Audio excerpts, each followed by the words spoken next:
नमस्कार, आप देख रहे हैं एफ&ओ कॉलर शो। मैं हूं रजत और मैं हूं डिम्पी कालरा। तो आज मार्केट के अंदर कल थोड़ी सी गिरावट थी, आज ब्रीदर के तौर पर है, क्योंकि आज आपको हरा निशान ज़्यादा दिख रहा है। ना केवल एडवांस डिक्लाइंस उध रहे हैं, बल्कि बाजार फिर से 9000 को एक अच्छे गैप के साथ रख रहा है। क्योंकि ये डेरिवेटिव एक्सपायरी का हफ्ता है, इसलिए पोल समझना जरूरी है कि एक्सपायरी कहाँ पर कट सकती है, यही एक्सपायरी कहाँ पे कटेगी। इससे कम से कम ये 3 दिन के जो एक्सपायरी के रोल ओवर के आंकड़े हैं, ये काफ़ी हद तक तय होते दिखेंगे। हमने काफ़ी सारे ब्रोकर से बातचीत की, 9000 के नीचे क्या सौदे कट जाएंगे, एक्सपायरी कटेगी, सिर्फ 10% ब्रोकर्स कह रहे हैं। हालांकि अभी कहना बहुत मुश्किल होता है, लेकिन फिर भी अभी इस समय पोल ये कह रहा है कि 10% ये कह रहे हैं कि 9000 के नीचे कटेगी। अब उसके बाद का सिनेरियो आप समझें, 9000 से लेकर 9070, काफ़ी हद तक इसको आप 80 भी जोड़ सकते हैं। इसमें करीब 25% ब्रोकर कह रहे हैं कि इस ब्रैकेट के अंदर कटेगी। असल में आपको हर 70 पॉइंट के ब्रैकेट हम ऑलमोस्ट आपके सामने रख रहे हैं, तो उसमें 25% ब्रोकर कह रहे थे। अब उसके बाद देखिए 9070 से लेके 9140, यहाँ पे क्वांटम सबसे बड़ा है, और मार्केट में जिस रेंज में अभी चल रहा है ये वही रेंज है। ये 9080 से ऊपर और 9140 से ऑलमोस्ट थोड़ा नीचे ही है। तो यहाँ पे 40% ब्रोकर्स कह रहे हैं कि ये डेरिवेटिव एक्सपायरी इस बार की मास्टर्स की कट जाएगी, जो कि अकाउंटिंग ईयर की भी आखिरी एक्सपायरी है। लेकिन क्या 9140 के ऊपर कितना कटेगा, इसको लेकर अभी थोड़ा बहुत असमंजस बना हुआ है। लेकिन ये भी एक हिस्सा ऐसा है जिसमें एक 25% हिस्सा ऐसा है जो कि ये कहता है कि ऐसा भी हो सकता है। तो मोटा मोटी आप ये मान के चले कि 9080 के ऊपर टेंटेटिवली एक्सपायरी कटनी चाहिए। आप भी इस कार्यक्रम का हिस्सा बन सकते हैं। ये एक्सपायरी का पोल हमने आपके सामने रखा, लेकिन आपका कोई सवाल है, आप उसके बारे में जानना चाहते हैं कि रोल ओवर करें नहीं करें, अगले सीरीज़ की कौन सी कॉल पुट खरीदें, तो आज के मेहमान हमारे साथ जुड़ चुके हैं, हेमंत ठकराल हैं, जो कि आपके सवालों के जवाब तो देंगे ही देंगे, प्लस उनसे हम ये भी समझेंगे कि एक्सपायरी के लिहाज से वो कौन से 2 शेयर दे रहे हैं। पहले भी उन्होंने डाबर और एक अमर राजा बैटरी हमको दिया था, अच्छा चला था, तो आज कुछ एक और शेयर उनसे हम समझ लेंगे। चलिए हेमंत, पहले तो एक बार आपसे निफ्टी का आउटलुक, क्योंकि हम जो पोल कर रहे हैं ना, उसमें हमने कई एक ब्रोकर से बातचीत की, उनका अभी मानना ये है कि थोड़ा सा रिस्की ज़रूर है, लेकिन फिर भी उनकी कन्विक्शन और उनके डाटा ये अलाउ कर रहा है कि शायद 9080 के ऊपर ही डेरिवेटिव एक्सपायरी कट सकती है। भले 5 पॉइंट 10 पॉइंट का स्विंग तो जस्टिफाइड है, लेकिन शायद इसी रेंज में आ जाएगा एक्सपायरी। देखिए, गुड आफ्टरनून। मेरे हिसाब से जितना भी आपने अभी पोलिंग का रिजल्ट्स मुझे बताए, मेरे ख्याल मेजॉरिटी व्यू का मेरे साथ व्यू मैच करता है। मुझे भी बाज़ार में जो है यहाँ से अब इस पूरी एक्सपायरी तक 9050 के नीचे जाता हुआ निफ्टी नज़र नहीं आ रहा है, और चांसेस बहुत ज़्यादा हैं कि निफ्टी एक बार अटेम्प्ट करे टू गो टूवर्ड्स 9150 9170, और मुझे नहीं लगता इस सीरीज़ में हम 92 क्रॉस कर पाएंगे। तो मोरलेस 91 से 9140 का मेरा जोन रहेगा। मुझे नहीं लगता कि बाजार बहुत नीचे यहाँ से अब जाए इस एक्सपायरी में। चलिए सवाल जवाब का सिलसिला शुरू करते हैं। पहले व्यूअर इसी बीच हमारे साथ जुड़ चुके हैं, गौरव जी राजस्थान से हमारे साथ में लाइन पे मौजूद है। गौरव जी नमस्कार, पूछे सर, क्या पूछना चाहते हैं? हाँ जी सर, मेरे पास रिलायंस 1340 की कॉल है सर, 2 रुपये पे।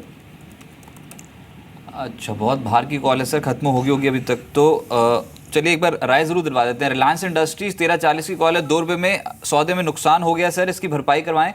क्या लगता है यहाँ से कुछ रिकवरी के चांस हैं रिलायंस इंडस्ट्रीज पे? देखिए, ये कॉन्ट्रैक्ट में मुझे मुश्किल लग रहा है, क्योंकि क्या हुआ है बाजार में, एक तो स्टॉक कंसोलिडेशन मोड में आ गया है, एक तो वो न्यूज़ भी थोड़ा नेगेटिव प्ले कर गई, और दूसरा क्या है कि बाजार में ऑलरेडी मूवमेंट बहुत आ चुका था। 1300 में ही लगभग 25 लाख शेयर कॉल राइटर जुड़ा हुआ है। तो मुझे नहीं लगता स्टॉक 1220-25 के नीचे जाएगा, but at the same time इस सीरीज़ में 1270 के ऊपर जाता हो मेरे को नहीं लग रहा है। तो ये कॉल से तो इनको बाहर ही निकलना पड़ेगा। हालांकि अगर आप रिलायंस का फ्यूचर बाय करते हैं अगर 1245 या 40 के आसपास, तो इस सीरीज़ में आपको वापस 1271 1272 दिख सकता है। तो थोड़ा भी डिप में आए तो रिलायंस ले सकते हैं 1225 के स्टॉप लॉस से, लेकिन ये 1300 के ऊपर जाना तो बहुत मुश्किल लग रहा है इस सीरीज में। ठीक है, ऑप्शंस वैसे भी थोड़ा मुश्किल कर देती हैं जब वो रेंज में फंस जाता है स्टॉक, यही हेमंत आपको समझा भी रहे हैं। इसलिए फ्यूचर लेना तो ज़्यादा बेहतर हो जाएगा। 1240-35 के रेंज में मिल जाए अच्छा है, 30-40 रुपये का स्विंग देगा, सेफ है, 1200 के ऊपर शायद टिका रहेगा, ऐसा अभी तक तो डाटा यही समझ में आ रहा है। तो इसलिए बाइंग ऑन डिप्स रिलायंस का फ्यूचर है, ऑप्शन से भी थोड़ा गुरेज करना चाहिए, थोड़ा रुकना चाहिए अभी। चलिए आगे बढ़ते हैं। राहुल इस बीच हमारे साथ जुड़े हैं गया से अपना सवाल पूछने के लिए। राहुल जी नमस्ते, अपना सवाल पूछें आप। नमस्ते सर, मैंने पूछिए। एक लॉट 384 पे शॉर्ट किया अरविंद का। अरविंद 384 पे शॉर्ट है हाँ जी सर, क्यों किया आपने शॉर्ट? ये नहीं करना चाहिए था। टेक्सटाइल पे तो बहुत न्यूज़ फ्लो है। आज सुबह हम आपको बता भी रहे थे कि टेक्सटाइल को लेकर न्यूज़ फ्लो काफ़ी अच्छा है। Century Textile, Arvind, Century Enka, इन सब का आप सिर्फ स्ट्रक्चर देख लेंगे ना, आपको अलाउ नहीं करता था शॉर्ट करना चाहिए था। कोई बात नहीं, कर दिया है, अभी ज़्यादा नुकसान नहीं है। हेमंत से पूछ लेते हैं कैसे इसको मैनेज किया जाए।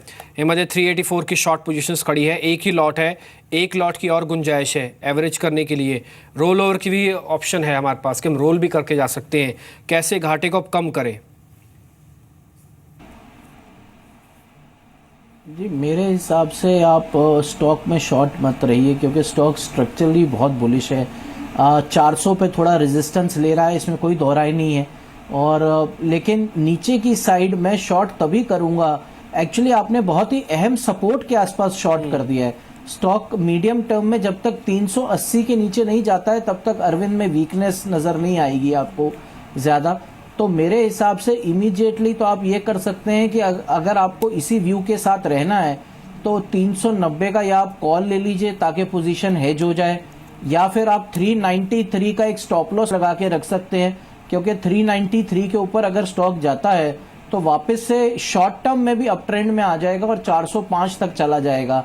तो मेरे हिसाब से आप 393 का स्टॉप लॉस रख लीजिए या 390 का कॉल ले लीजिए, और 381 के आसपास आए तो एक बार आप इसको काट लीजिए। और आप एग्रेसिवली शॉर्ट तभी कीजिए अगर 380 के नीचे ये आपको कन्विंसिंगली सस्टेन करता है। जब तक उसके नीचे नहीं जाता है तो स्टॉक ज़्यादा बेरिशनेस में आएगा नहीं। चलिए, इसी बीच विश्वजीत जी पुणे से लाइन पे मौजूद हैं। विश्वजीत जी नमस्कार, स्वागत है सर, पूछिए क्या पूछना चाहते हैं आप?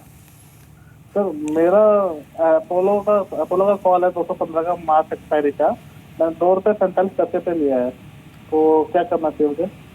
अच्छा देखिए, अभी तो आज दिन हो सकता है टायर स्टॉक्स का, क्योंकि वाणिज्य मंत्रालय के साथ बैठक है इंडस्ट्री प्लेयर्स की। अगर पॉजिटिव आउटकम आ गया और चीन पे एंटी डंपिंग ड्यूटी टायर्स पे लग गई तो एक पॉजिटिव ट्रिगर है। लेकिन प्ले कैसे होगा डेरिवेटिव मार्केट पे ये भी समझ लेते हैं। 215 की कॉल है अपोलो टायर्स की, 2.5 रुपये पे खरीदी हुई है, होल्ड करें क्या हेमंत? आज न्यूज फ्लो बन सकता है टायर स्टॉक्स पे? देखिए, न्यूज़ का तो मुझे ज़्यादा नहीं पता, लेकिन ओवरऑल स्टॉक काफ़ी बुलिश जोन्स में है। आप अगर ध्यान से देखें तो अपोलो में 200 में नेक्स्ट मंथ में भी पुट राइटर्स का जमाव हो रहा है, तो मुझे नहीं लगता अपोलो टायर बहुत जल्दी 200 के नीचे जाने वाला है। लेकिन एक ही मेरी प्रॉब्लम है कि आपने 215 की कॉल ली है और दिन बचे हैं 3, तो उसमें मेरे को थोड़ा सा परेशानी हो रही है। तो मेरे 2 एडवाइस रहेंगे आपको, या तो आप वो कॉल बेचकर अगले महीने की 210 या 215 की कॉल ले लीजिए और उसमें स्टॉप लॉस रख लीजिए 201 रुपये का अपोलो में। तो क्योंकि अगर वो 201 के नीचे नहीं जाता है तो डेफिनेटली इस मंथ नहीं तो अगले महीने 219 से 222 का टारगेट आपको देखने को मिलेगा ही मिलेगा। तो मेरे हिसाब से इट्स अ बेटर चॉइस, क्योंकि अगर 2 दिन में स्टॉक नहीं बढ़ा तो फिर आपको ये call, even though stock will not turn bearish, तब भी आपको नुकसान दे जाएगी। तो उस हिसाब से आप ट्रेड कीजिए। स्टॉक सिलेक्शन आपका बिल्कुल ठीक है, 201 का स्टॉप लॉस रहे मेरा और 219 220 का टारगेट है। ठीक है। इस पीछे एक और कॉलर भी हमारे साथ जुड़े हैं, उनका नाम है नवीन, दिल्ली से हैं।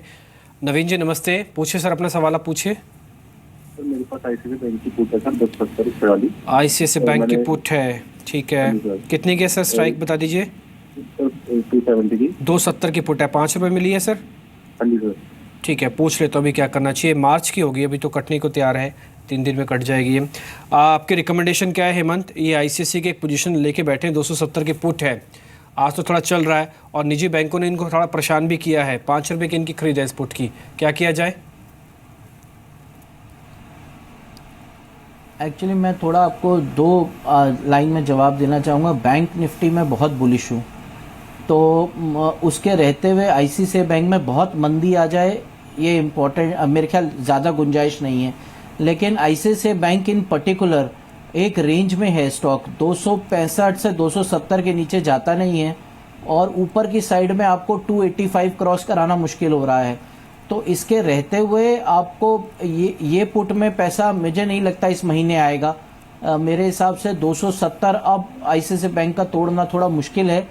तो मैं ये सजेशन आपको देना चाहूँगा कि अगर आप इसमें से अभी निकल जाते हैं और आप नेक्स्ट महीने जब ये 270 के नीचे जाता है तो आप पोजीशन बनाइए, बेटर है, क्योंकि अभी बहुत रेंज में है स्टॉक।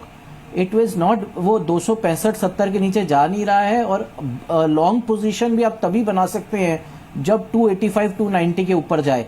लेकिन मैं जो आपको बताने की कोशिश कर रहा हूँ कि ये सेक्टर का स्टॉक है, वो सेक्टर बहुत अच्छा लग रहा है बैंक निफ्टी, तो इसलिए मैं कह रहा हूँ कि मुझे इस महीने बहुत ज़्यादा गिरावट आईसीआईसीआई बैंक में आए लग नहीं रहा है आने 3 दिनों में। तो ये महीने की आप पुट ज़रूर स्क्वायर ऑफ कर दें, और नेक्स्ट मंथ आप वेट करें 270 टूटने का, तभी आप पुट लें। ठीक है, वैसे भी सर इनकी पुट की कीमत ज़्यादा बची भी नहीं है, क्योंकि अभी तक का डाटा ही कह रहा है सिर्फ 85 पैसे है। कोई चमत्कार हो जाए तो एक अलग बात है, लेकिन वैसे आईसीआईसीआई बैंक में आपको शायद कुछ मिलेगा भी नहीं। आप जल्दी से जितना भी पैसा बचा है, भले ब्रोकरेज के नाम का ही पैसा बच गया है, इसको बेच के ज़रूर बाहर आ जाएं आप। चलिए इसी बीच विमल जी का प्रश्न लेते हैं। विमल पटेल जी सूरत से मौजूद है लाइन पे। विमल जी नमस्कार, स्वागत है, पूछिए सर, क्या पूछना चाहते हैं? विमल, चलिए लाइन डिस्कनेक्ट हो गई लग रहा है। पर जो हमारी टीम के पास एसएमएस आया है, इसमें अप्रैल का सौदा बनाया है उन्होंने। 9200 की कॉल निफ्टी की है इनके पोर्टफोलियो में, और 87 रुपये पे खरीदी है। फिलहाल 83 के आसपास ही कोट कर रही है।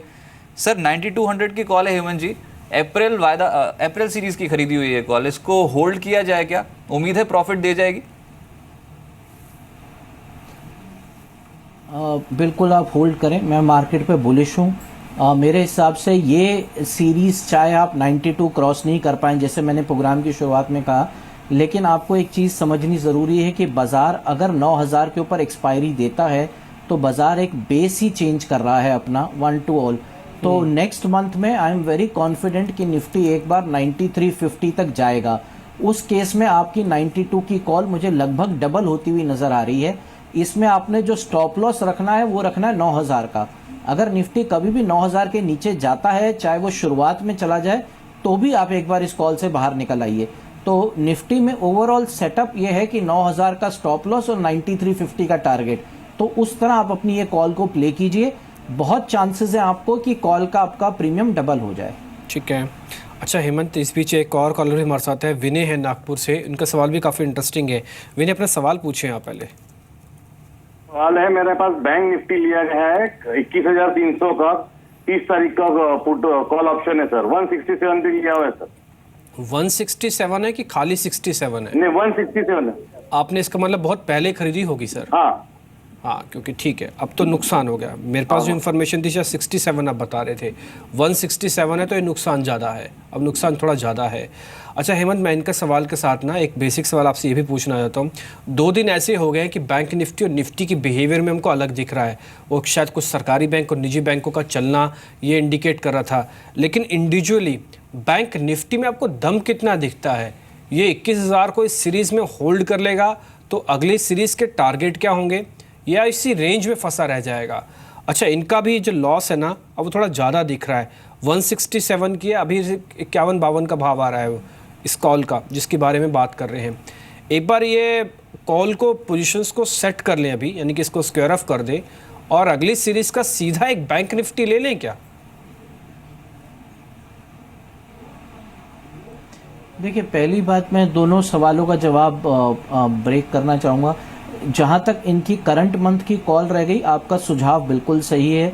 आप कृपया करके 60-70 रुपये, जब भी आपका 70 रुपये के आसपास मेरे ख्याल ट्रेड होगी ये, तो 70 रुपये के आसपास भी अगर आपको प्रीमियम मिलता है तो आप इसको बेच के नेक्स्ट मंथ का चाहे आप कॉल ले लीजिए या फ्यूचर ले लीजिए, उसका स्टॉप लॉस आपका रहेगा 20,950 का।